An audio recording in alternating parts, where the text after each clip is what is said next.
Hi, and welcome to the Handmade Homestead. My name is Amy, and I'm so glad you're here. Today I'm walking through the garden to see the damage from a storm that we had, and I'm also pulling out snap peas. These are Amish paste tomatoes. There's no damage over here. We have some Abe Lincoln, some Cherokee Purple. There's some potatoes. Some did get knocked over. My flowers are coming back. I took a picture of this afterwards and it looked like it was sun scorched, but now it's making a comeback.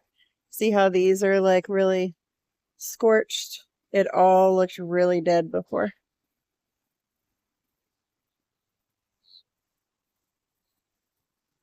And we've got some yellowing. Sorry, I about dropped the tripod. Got some yellowing leaves here, so I'm just gonna pull these off. You don't want to leave yellow and damaged leaves on there or leaves that are touching the soil, because you're going to definitely make it more disease prone. We'll leave that one for now. That one's touching. So it doesn't seem to be much damage over here. My corn did really well. I saw a lot of pictures of other people in my area that their corn was laid on its side. I do have some yellowing, but all in all, not too bad.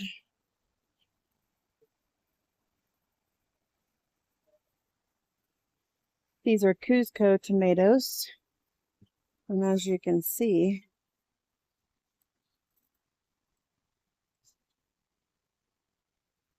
they're really starting to come on. Oh, you can't see that one because of there we go. Look how big.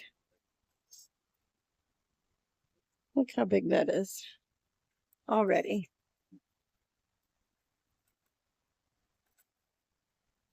So I did have some of my sunflowers did get a little bit of damage. I seem to have pulled back out of it, except for a couple of them. There's this one here. I did tear down one that was like laying pretty much flat. This one is like one stem that splits into three all the way up. And I didn't plant any of these sunflowers this year. They all volunteered. I had planted one last year. Oh, I just noticed. Oh, this poor sunflower got pushed back there. But it's holding on to my gladiolus. Can you see this? Let's see if I can look towards the back. I forgot to move them. Oh, and you can't really see that. Yeah, I forgot to move them when we put the strawberry thing in. You can kind of see them. I'm going to have to move them because I want to be able to enjoy them. There we go. Let's see if I can actually pull that off without damaging it.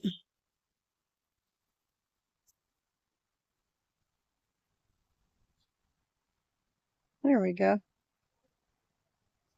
And we've got some flowers coming in on the strawberries. New growth is always exciting. And then cherry tomatoes. I cannot wait. I have another variety that's not producing any tomatoes yet. I planted them a little bit later, but there are the black cherry tomatoes, and I've never had a black tomato, and I cannot wait. I need to try all the varieties.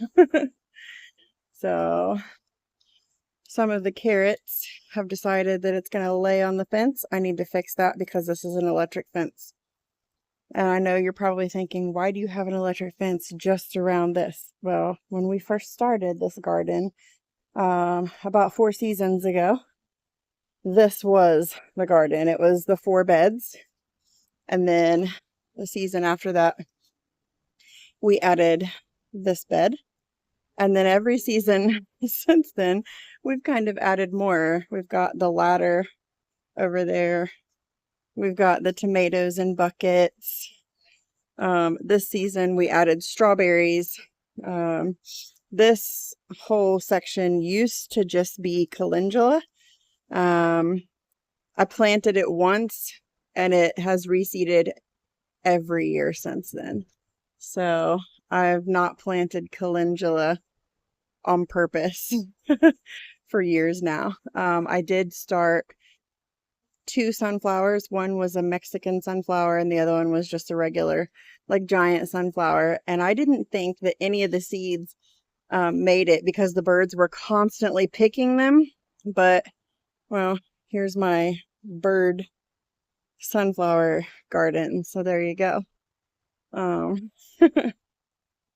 And you saw the video where we planted the green stalk. So up here there's radishes, and then there's some lettuce, the spinach. It's probably too hot for this. I'm trying to keep it somewhat in the shade.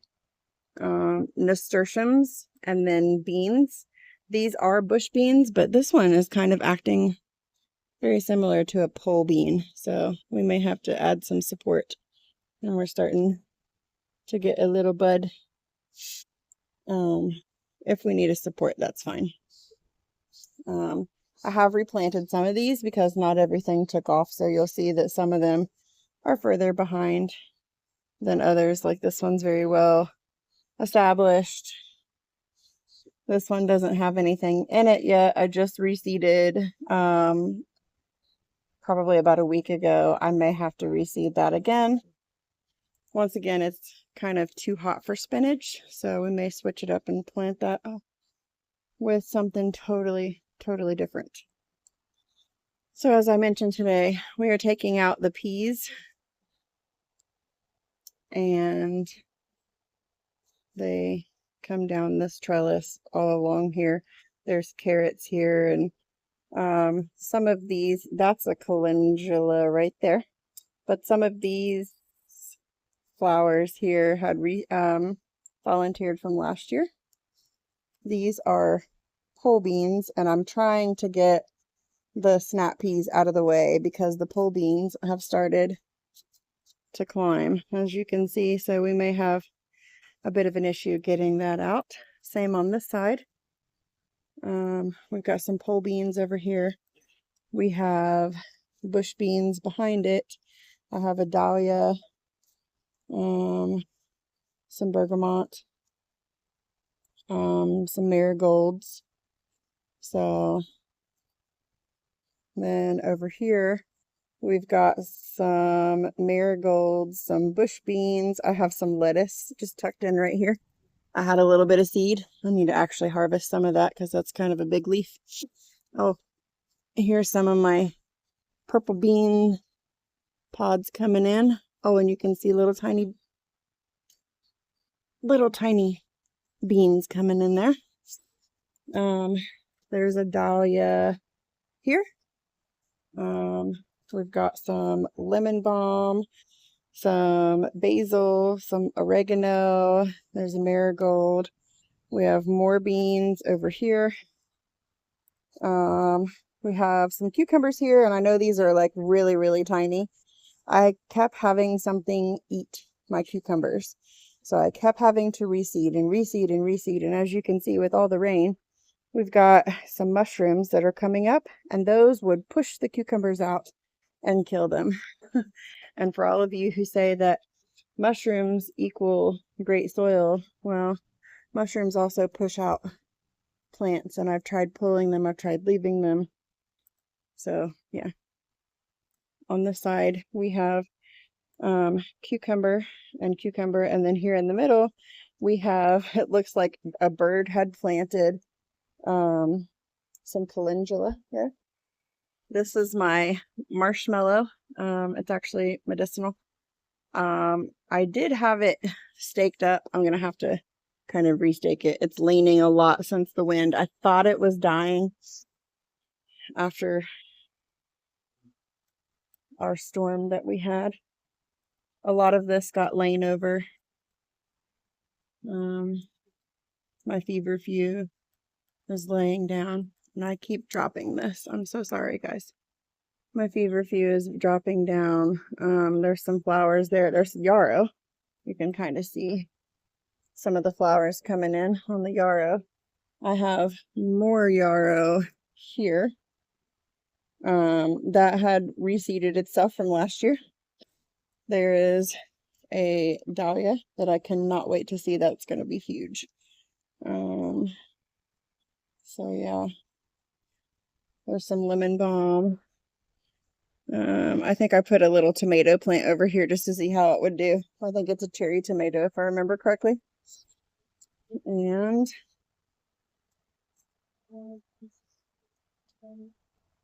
all of these peas are coming out. All of these peas are coming out. And I may lose this dahlia. You can see that it's kind of laying down. The wind had just pushed it over. The stem did not break, so I'm thinking if I stake it, it might help. But yeah, we're going to harvest the peas, even though they're little. But, I mean, you can kind of see these are dying off and getting, it's too hot for peas. And I don't know if you can see, but right there is cucamelon, and it's starting to vine up. So we need to get those peas out of here. I did reseed a couple more cucamelon because I've never tried them. I would like to try them. They're supposed to be, they look like a watermelon but taste like a cucumber is what I've heard. So yeah, we'll see. I'm hoping that this pepper makes it. We've got some major bug damage here. I do not like using anything on my garden. I will use neem if I have to. I will use diatomaceous earth if I have to. I don't really like using much of anything else. So yeah, let's get to it.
as you saw me cutting, I missed some right there, but as you saw me cutting, I was making sure that I was not pulling the root out of the soil, because if you cut it at the base of the soil, and this one's actually already cut, if you cut it at the base of the soil, everything below the soil will break down and help you later. So I still have these like little stubs.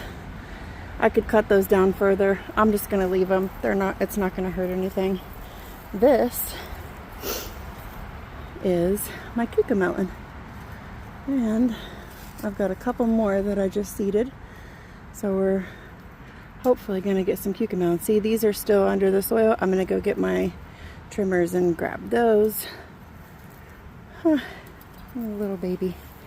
Guys, there is a bee trying to get into my hummingbird feeder, which tells me he's probably thirsty.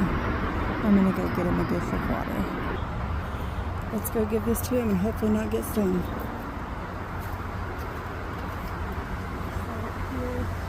And hope that he finds it.